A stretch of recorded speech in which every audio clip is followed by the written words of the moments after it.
Okay. Welcome, folks, to our second chapter, I think, of Meet the Honors Faculty. I'm very happy to be joined today by my colleague, Dr. Kris Yells, who is an associate professor of social work and division chair of social work here at A&M Texarkana. So we just have a few questions, and then we'll have a kind of a conversation and get to know Dr. Yells a bit. How are things? All well? Yes, very well. We're doing good over here. Amen. That's what I like to hear. So the very first question is pretty straightforward. Where are you from originally, if not Texarkana? Okay. Well, gosh, I moved around a lot. So probably the longest time that I've stayed anywhere is in Provo, Utah.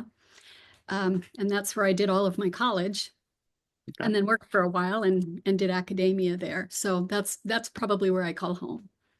Okay. How different is Texarkana to Utah, if at Well, all? how different is roast beef from a maple bar? They're both food, but boy, are they different. Right. Okay. That's fair. Yeah. As I'm from Western Massachusetts originally, and there are definitely some differences. Yeah. That's But not people are wrong. really nice here. That's one thing I've really enjoyed. People are nice and it's just a happy place to be. Yeah, that's good. I would like to say people are nice in New England, and yeah, I don't know that that's the reputation that we have, so I'll just say we're direct up north sometimes. But okay, cool. So you are a professor of social work. What got you interested in that discipline? Well, I started college as a music major, believe it or not. Um, it just didn't fit in terms of profession. So I thought, my first husband went into the military and I became involved in Army Community Services. And that's where I got introduced to a lot of human service work. And I just fell in love with that and felt like I had come home. When when I finally went back to school, I started again thinking, oh, well, I started in music, I might as well finish. And I was in there one semester and it didn't work. So I was happy to change to what I thought was a better fit, which is social work, because you can get so rich in social work. I was gonna say, yeah, bucket loads of money. So you say music. What kind of music? Out of curiosity, were you? Oh, I was a vocal performance major Very cool. All right, excellent. a long time ago. Ah, I'm sure. Okay. And so were you an undergraduate social work major? Is that how that worked? No, I was undergraduate in behavioral science Got it. and with an emphasis in psychology, but I went ahead and then applied to graduate school in social work, and that just that everything fell into place. I'd also applied for for a master's in counseling, and but social work has a person and environment focus, meaning Okay. it's not just about individual pathology, it's also about how outside influences are impacting human behavior. And that just really spoke loud to me. And so I knew that was where I fit. Yeah, that was going to be my next question in that sense of like what, because you mentioned that you were interested also in counseling, and so there is always that very human component to social work. But what was it about social work that was different? So it's the kind of the broader scope of it, I guess.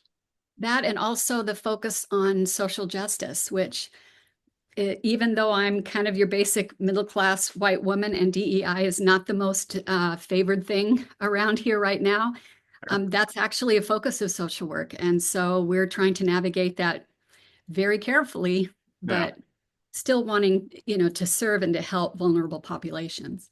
sure. That makes sense. So what attracted you to joining the honors faculty?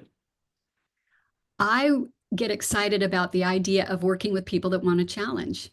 And anybody that enrolls in the honors program clearly wants to be challenged. They want to do a little bit more, they want to learn more.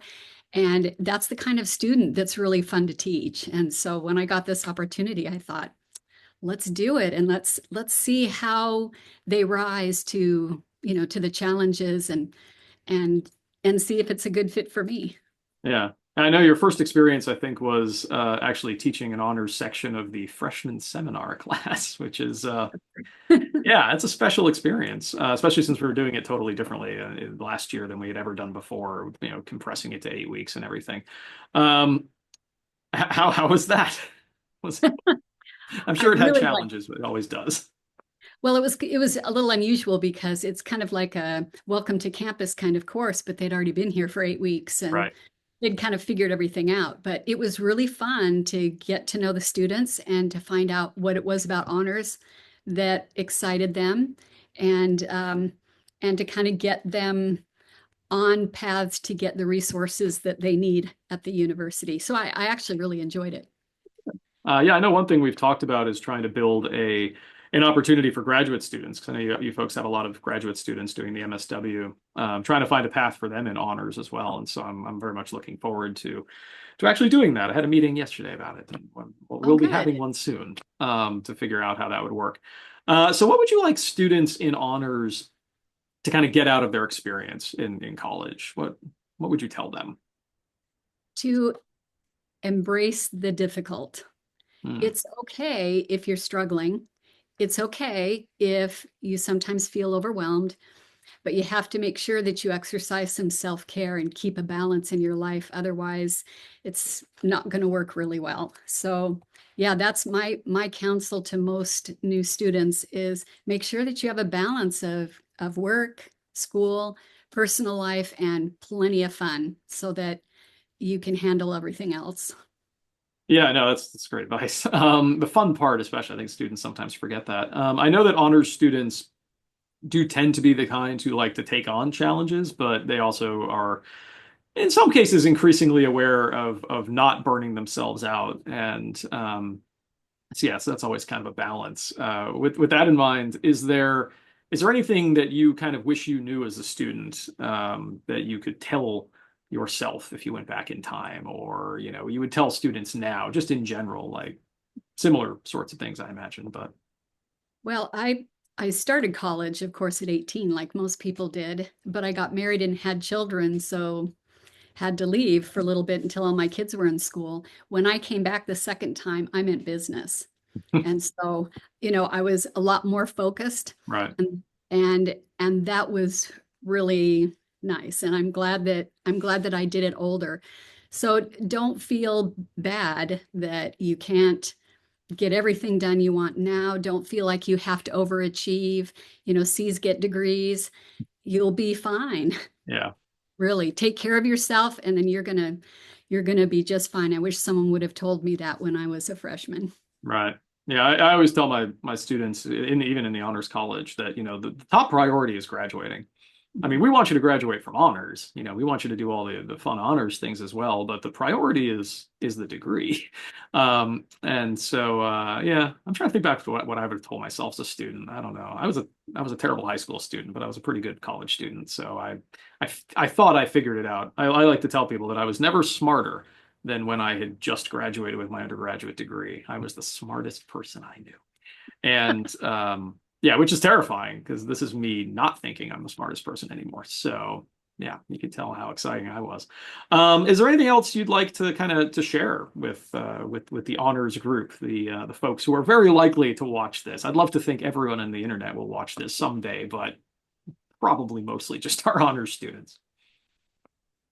Find your passion Hmm. and run with it. Whatever you decide you want to do, make sure it's something that you are really passionate about. And that's going to make your college journey so much more pleasant. It will make your career so much more enjoyable. When it used to be before I went back to school, it used to be I'd get up in the morning and be like Monday and be like, ugh, I've got to go to work. But now I wake up in the morning and go, yes, I get to go to work. Let's do this. So when you choose your occupation, your major, your plan your career path, do something that you know you're going to love and be excited about to do every day.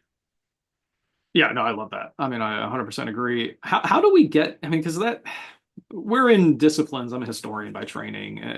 Where yeah, people may sort of shy away from them because they're not particularly socially encouraged, right? Students are rarely told, "Oh, hey, you should go be a historian or probably a social worker," right? There tends to be a much greater focus on other career paths, and getting that message across is so important. I mean, whether it's, we've seen studies about college completion and success and life fulfillment and happiness and all of that, and it all reinforces what you said.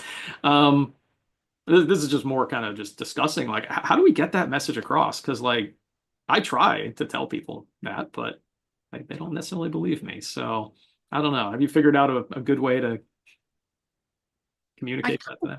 I kind of wonder if part of it is in the high schools when they push concurrent enrollment and Yeah, AP and go, go, go, do, hurry up and finish, when, gosh, sometimes it takes a little time to figure out what you're passionate about. sure. Um, it took, I had to change majors and a lot of students do, and there's no shame in it. Financial aid gets a little fussy about that, Yeah, which is again another piece of the pushing pie. But it's okay if you take a semester off and you just think about what you really want to do, what you really hope to gain. But don't take more than a semester because once you stop attending, it's 10 times harder to go back. So yeah. No, yeah, that's very true. One of the reasons why I like to do honors so much is because we do try to give students those opportunities to explore things that they're interested in. I always ask them, do you know what you want to study when you come here?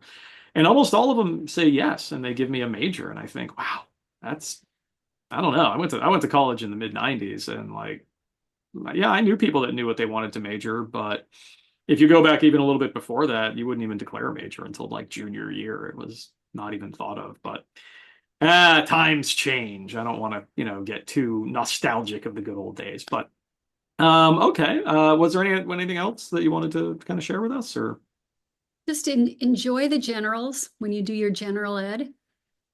Enjoy the journey, explore. That's a great way to explore.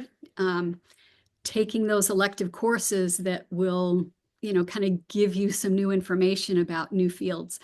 Make the most of it so that by the time you are in your upper level, you're ready to focus. But gosh, enjoy the journey. yeah, absolutely. Again, 100% agree. Well, thank you very much, Dr. Yells, for joining us. I will get this up on the YouTube channel probably sometime within a week or so, I'm suspecting. And yeah, I look forward to chatting with you in the future. Thank you.